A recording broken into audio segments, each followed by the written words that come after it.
नमस्कार, मी सुशील कुलकर्णी. आपण पाहताय अॅनालायझर आणि मी जितेंद्र आव्हाडांच्या वरती हा व्हिडिओ मुद्दाम करतोय, त्यांच्या विधानावरती हा व्हिडिओ करतोय. सावधान आव्हाड साहेब, तुमच्याच मुंब्रा की बेटी तुमच्यावर अजून एक 354चा गुन्हा दाखल करण्याच्या तयारीत आहे.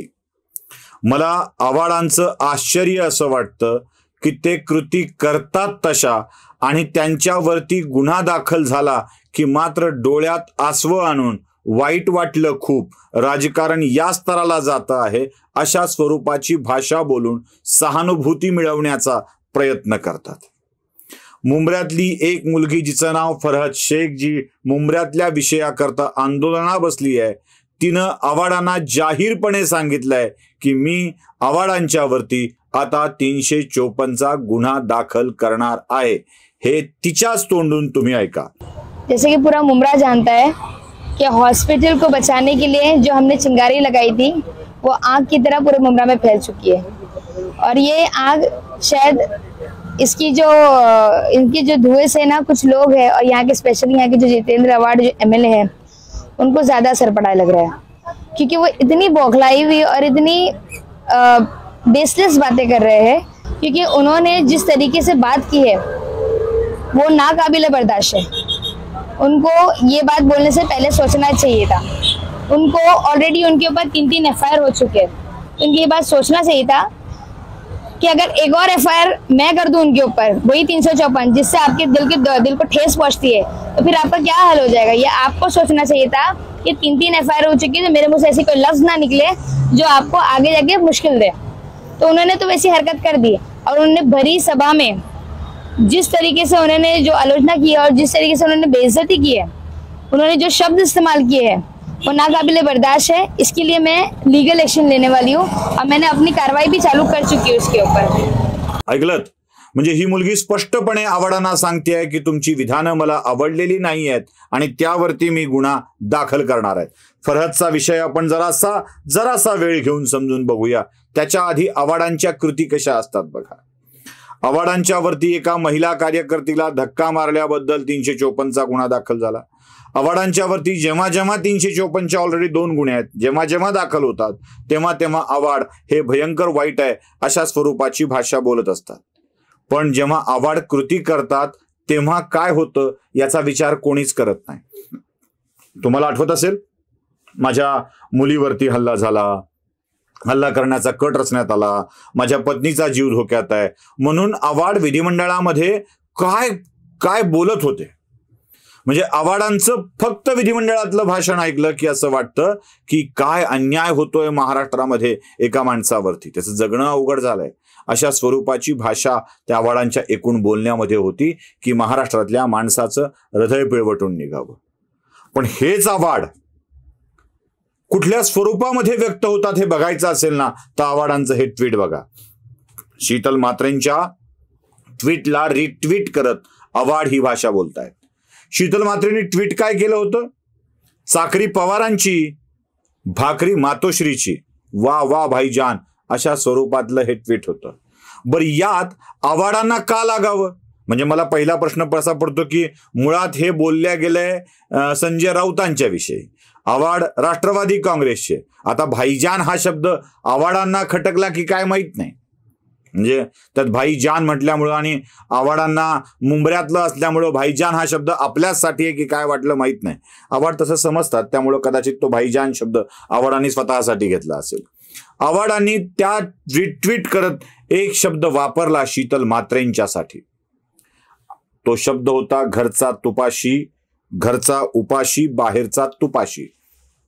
घरचा उपाशी, बाहेरचा तुपाशी. या शब्दाचा अर्थ काय होतो जितेंद्र आव्हाड? शीतल म्हात्रे यांच्या नुकत्याच व्हायरल झालेल्या व्हिडिओचा इतका दुरुपयोग करायचा म्हणजे खरं तर महाराष्ट्राच्या मुख्यमंत्र्यांसोबत एकाच गाडीवर असलेल्या अपघाताने सापडलेल्या व्हिडिओचा, अपघाताने घडलेल्या घटनेचा वेगवेगळी गाणी लावून नको तो अर्थ काढायचा आणि त्या अर्थाच्या आधारावर त्या बाईला सतत टार्गेट करत राहायचं. ही कोणती संस्कृती आहे जितेंद्र आव्हाड? घरचा उपाशी, बाहेरचा तुपाशी याचा अर्थ काय होतो कळतो का आव्हाडांना? शीतल म्हात्रेंच्या विषयात या वाक्याचा अर्थ काय होतो हे आव्हाडांना कळलं असतं, पण कळलंय आणि म्हणूनच तो त्यांनी मुद्दाम टाकलाय.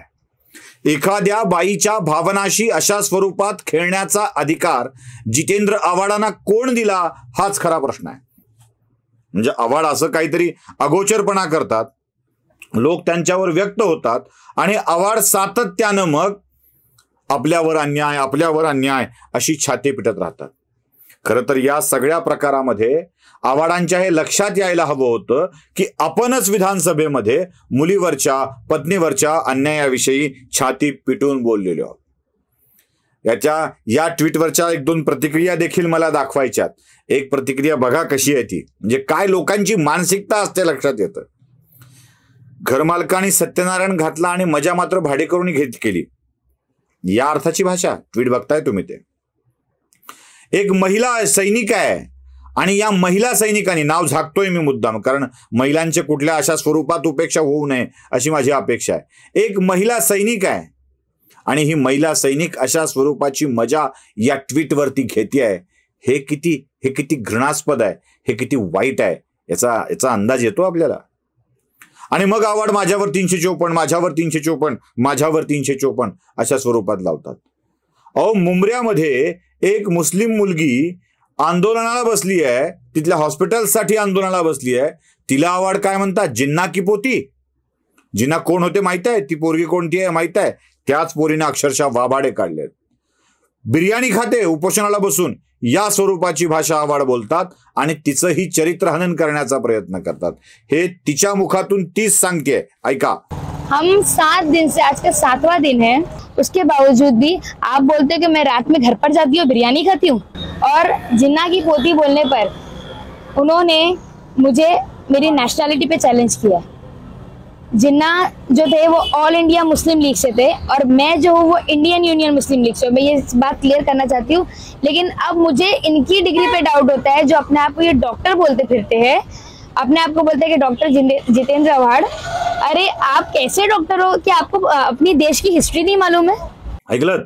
आता हे ऐकल्यावरती आव्हाडांची मनोवृत्ती काय आहे हे लक्षात येतं. शीतल म्हात्रेवरती विधान करायचं, पुन्हा त्या केतकीवरती विधान करायचं, अजून कुणाला जिन्ना की पोती म्हणायचं, अजून कुणाला काय ढकलून द्यायचं, अजून कुणाला कुठे हात लावायचा. या सगळ्या प्रकाराच्या मध्ये आव्हाडांची मानसिकताच इतकी विचित्र आहे, विकृत आहे हे लक्षात येतं. आणि आव्हाड मग 354 दाखल झाला की छाती पिटून रडायला सुरुवात करतात. आव्हाड 354 दाखल होईल अशी कृती करताच कशाला आणि दाखल झाल्यावर ओरडताच कशाला? एखाद्या बाईला अशा स्वरूपात ट्रोल करणं कितपत योग्य आहे हे आव्हाडाने स्पष्ट करून सांगावं. उत्तरादाखल त्यांनी त्याला केलं होतं असं सांगू नये. दुसऱ्यानी शेण खाल्लं म्हणून आपण पार्श्वभागातून गळणारी घाण खायला जायचं असे धंदे करायचे नसतात हे समजण्या इतके आव्हाड सुज्ञ आहेत. एवढंच मला या प्रसंगी म्हणायचं आहे. व्हिडिओ आवडला असेल तर लाईक, शेअर आणि सबस्क्राईब करा. धन्यवाद.